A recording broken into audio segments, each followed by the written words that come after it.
অসভ্য। এই নবাব জাদি, আজকে তো যদি চুল না ছিঁড়ছি তাহলে কিন্তু আমার নাম কি? আমার নাম কি? আমি জমিদারের বাড়ি না, তুই তো ফকিন্নি। জমিদার বাড়ি লাগে তুই কেমনি অ্যাডজাস্ট হবি? হ্যাঁ, আজকে তোরে খাইছি, তোরে আজকে খাইছি। আয় ঠিক আছে, টানা লই আয়।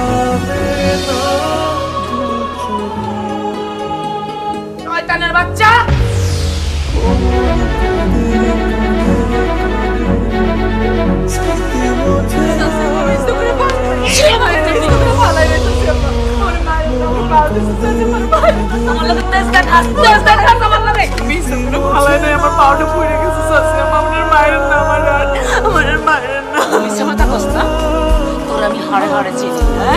তোর মা এরকম মিথ্যা কথা বলতো, ও ময়রা তোর দায়িত্ব দিয়ে গেছে।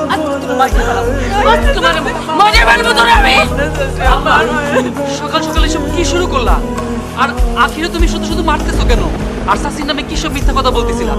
চাচি তো একজন ভালো মানুষ ছিলেন, এলাকার লোক তারা সবাই ভালোবাসে, তার জন্য দোয়া করে। আর তুমি তারে অকারণে কেন মিথ্যাবাদী বানাচ্ছো? তোরা তো চলে কেন?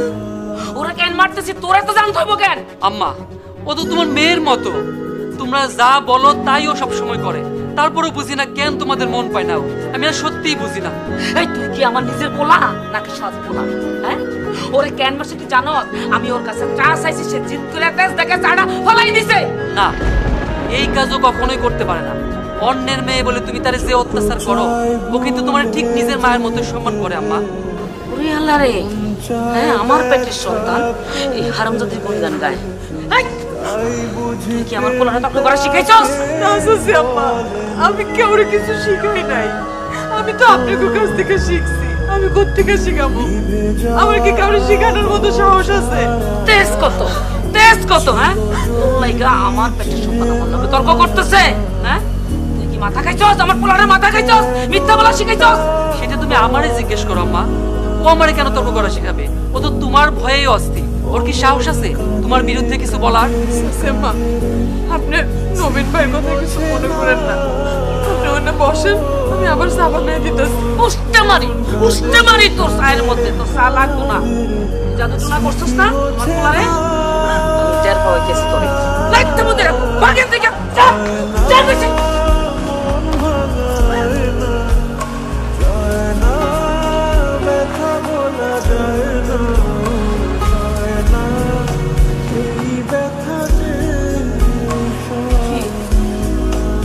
তুমি আমার ঘরে এসো কেন এত রাইতে? নাকি তুমিও তোমার মার মতো আমার জ্বালাইতে চাও? কি যে বলিস, তোরে দেখতে আসলাম। তা আমার রাতের বেলা দেখার কি আছে? দিনেও তো তুমি দেখতে পাও। যাও আপনি একটু থেকে। নাকি তুমি চাও না আমি এই বাড়িতে থাকি? কপাল আমার, কপালেই লাগাচ্ছে। আচ্ছা কও, আইসো কেন ঘরে? তখন হাত থেকে ট্রে পড়ে গেছিল কেন? কি দেখে চলতে পারিস না? মনটা কোথায় থাকে? তাড়াহুড়া করতে যেয়ে পড়ে গেছে। তাও তো তোমার মায়ের মন পাওয়া যায়। তাড়াহুড়া করতে যেয়ে পড়ে গেছে নাকি জ্বরের কারণে পড়ে গেছে? দেখি এদিকে। জ্বরে তোকে পুড়ে যাইতেছে। তোর কি মনে হয় আমি কিছু বুঝি না? আমি তখনই বুঝতে পারছিলাম তুই অসুস্থ। তুমি যাও তখন আমার ঘর থেকে বাইরো। আমার জ্বরে পড়তে দাও। এই পোড়ার মাঝে জীবনের দুঃখ কষ্ট সব মিলে নিয়েছে। তারপর একদিন অন্তিমে হারায় যাবে। চলে যাও। যাবো মানে? দেখো নবীন ভাই, এমনি আমার বদনামের কোনো শেষ সীমা নাই। আজকেও তোমার মায়ের আমার মায়ের, আমার মরা মায়েরও ছাড়বো না। এখন যদি কেউ টের পায় যে তুমি আমার ঘরে আসছো, তাহলে তোমার অপবাদ দিয়ে বাড়ি থেকে বাড়ি ছেড়ে করবো। আমার আমি বদনাম করবো, আমার অপবাদ দিব। কিন্তু তোমার আমার মাঝখানে তো কিছু নাই। আছে, যাও।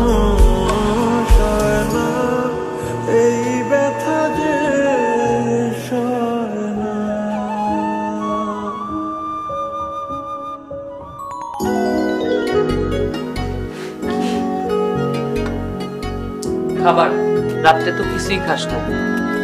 কি নিজের যত্ন নিতে হবে না? নিজের ভালোবাসতে হবে না? নে খাবারটা খাইয়া তারপর ওষুধগুলা খায়। নবীন ভাই, তুমি আমার জন্য এত কষ্ট কেন করো? তোর কষ্ট লাগলে আমার কষ্টটা আরো বেশি হয়, এটা বুঝিস তো? আমার জন্য তোমার কেন কষ্ট লাগবে?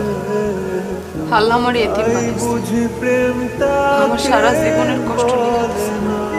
তোমার তো কষ্ট পাওয়ার কিছু নাই। তোমার তো সব আছে, বাপ মা ঘর বাড়ি, তোমার সব আছে। আমার কি আছে?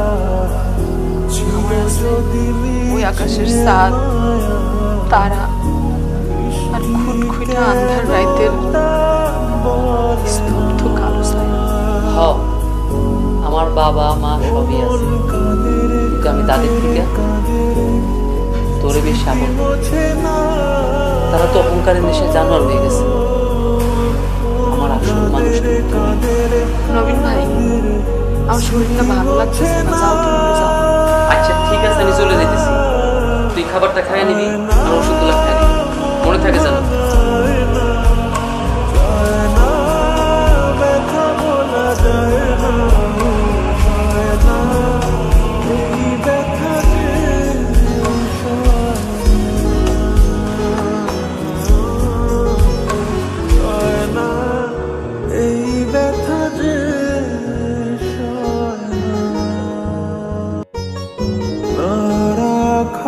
কিছু কথা সময়েরই ঝরা পাতা দিয়ে যায় শুধু